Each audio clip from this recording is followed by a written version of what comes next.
Mesdames et messieurs, il est 21h50 à ma montre, à cet instant où je me prépare à vous envoyer cette vidéo.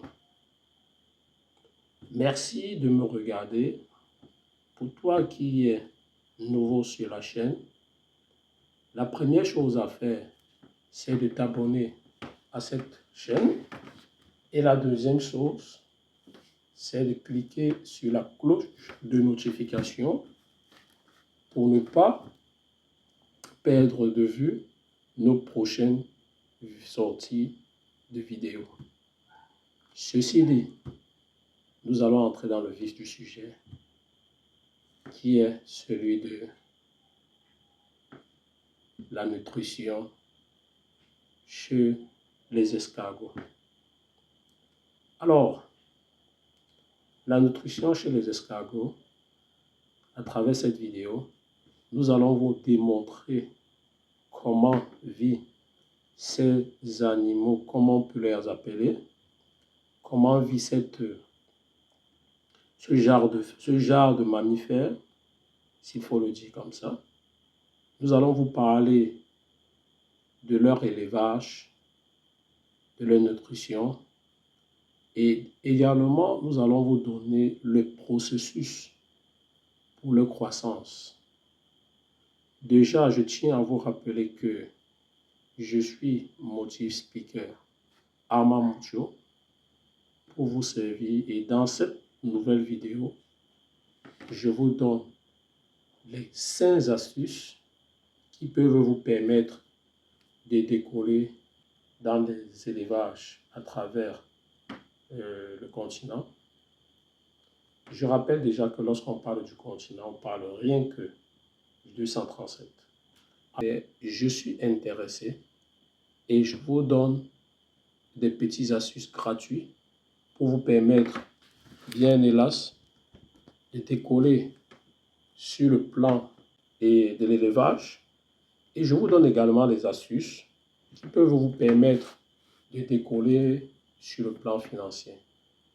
L'une des choses que je vais d'abord rappeler ici, c'est que l'élevage des escargots est un élevage qui peut vous prendre 0 francs. Je dis bien 0 francs.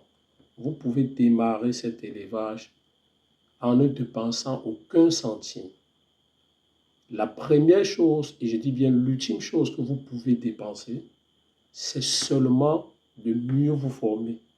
Et lorsque vous êtes mieux formé, vous êtes également mieux outillé pour pouvoir pallier à tous ces problèmes que rencontrent les cheptels, comme c'est le cas de l'escargot.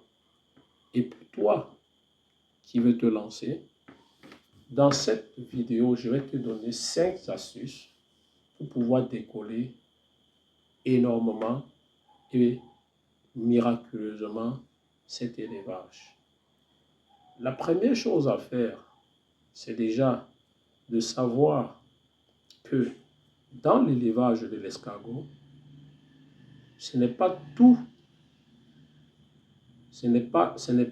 les escargots qui ont les pourcentages de réussite. Lorsque vous voulez vous lancer dans l'élevage des escargots, la première chose que vous devez faire, c'est déjà de chercher à pallier un espace propice. Je dis bien un espace propice pour leur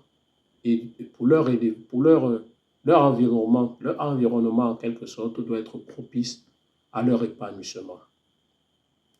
Il y a des gens qui font des cages, mais à l'heure où je vous parle, une science a été prouvée que les cages ne permettent pas aux escargots de mieux s'épanouir, parce que dans ces cages, on n'est pas dans un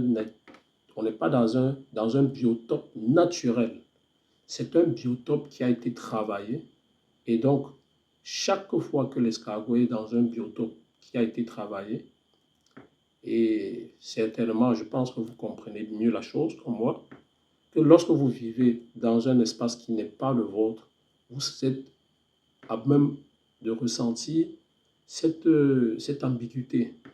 C'est le cas même chez les escargots, parce que les escargots, pour vous rappeler la petite histoire, les escargots sont comme les êtres humains et leur nutrition n'est faisable que comme chez les êtres humains. Pour vous dire que la deuxième astuce pour réussir dans son élevage repose sur la nutrition. Alors, la nutrition chez les escargots, en réalité, c'est quoi? Chez les escargots, comme chez tous les êtres humains, puisque les escargots en font partie, vous ne devez jamais vous affranchir de leur nourrir le même repas 2 jours. Je dis bien, vous devez vous affranchir de leur nourrir le même repas 2 jours. Identique pour les êtres humains, vous le savez, un repas qui a été préparé, qui a été réchauffé, à la 3e journée devient un repas fadé. Donc, les escargots en font également partie de la classe des animaux qui ne mangent aucun repas 2 fois. À plus de 2 fois, l'escargot se sent, constipé. Il se sent jeûné. Et donc, il ne pourra plus continuer à s'alimenter avec le repas que vous avez déposé dans sa cage.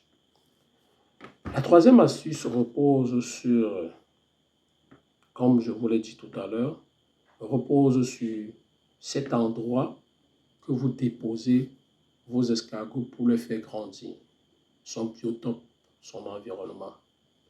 L'environnement, généralement, c'est un espace qui doit être sain, qui doit permettre à l'escargot de se déplacer de la plus belle des manières.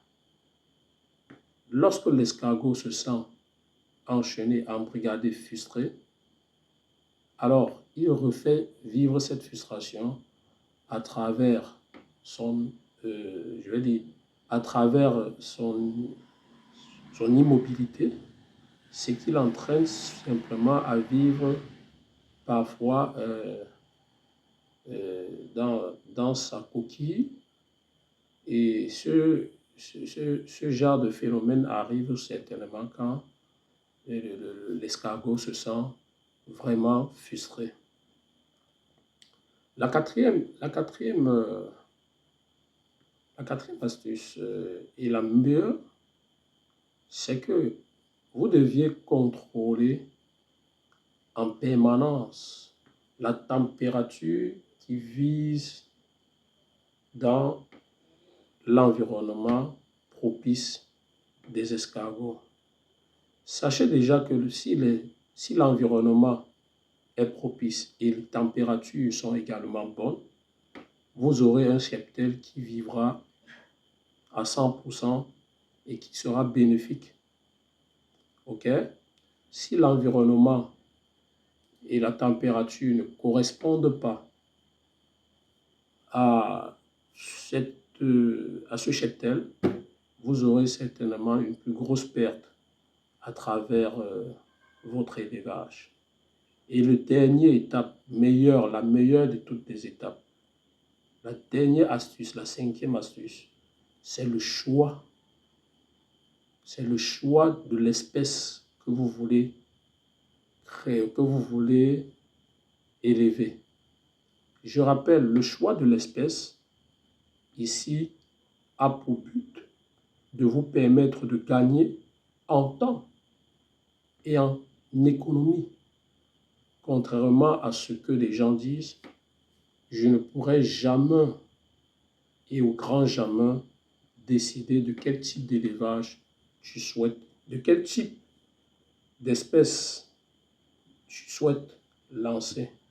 Mais par contre, moi, je vais te préconiser d'utiliser l'Archanchina marginata, qui est le meilleur en termes de rendement, qui est le meilleur également en termes d'élevage.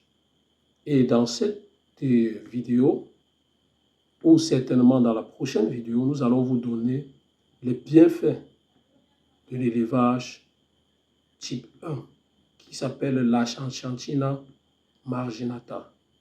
Donc, soyons unanimes, venez vous faire former et grâce à cette formation, soyons les leaders pour un environnement sain, pour une viande saine et contribuons à l'évolution de l'escargot géant en Afrique.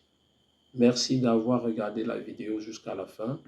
Retrouvons-nous certainement dimanche prochain pour une prochaine vidéo. Ciao.